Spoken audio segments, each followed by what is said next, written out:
Di tanah yang dipenuhi legenda, dari hutan lebat hingga istana megah, lahirlah seorang pemuda dengan kekuatan di luar batas manusia biasa.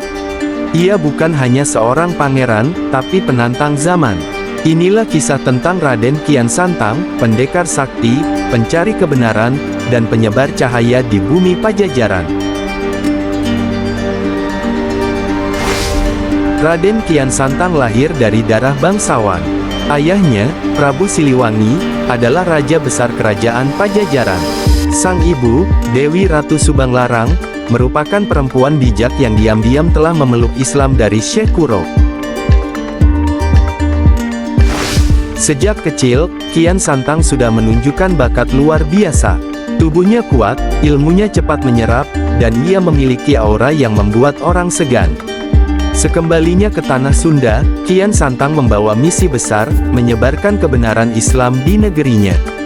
Namun, yang paling berat bukan melawan musuh, tapi menyadarkan keluarganya sendiri. Prabu Siliwangi menolak ajaran yang dibawa anaknya.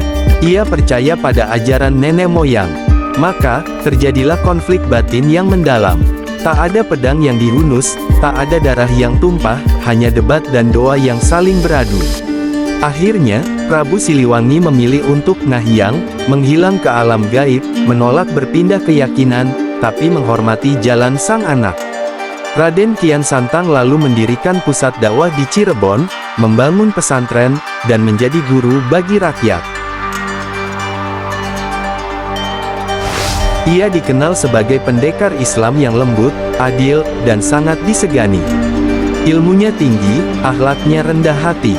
Konon, ia bisa menghilang, berjalan di atas air, bahkan menaklukkan para jawara hanya dengan sorot mata.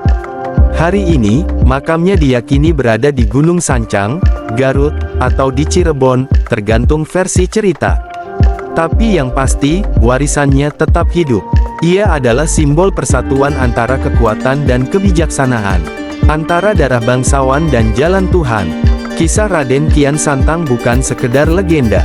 Ia adalah cerita tentang pencarian makna hidup, tentang keberanian seorang anak menantang raja, demi kebenaran yang diyakininya. Jika kamu percaya bahwa kebenaran harus diperjuangkan, maka Kian Santang bukan hanya kisah masa lalu, ia adalah cermin bagi kita hari ini.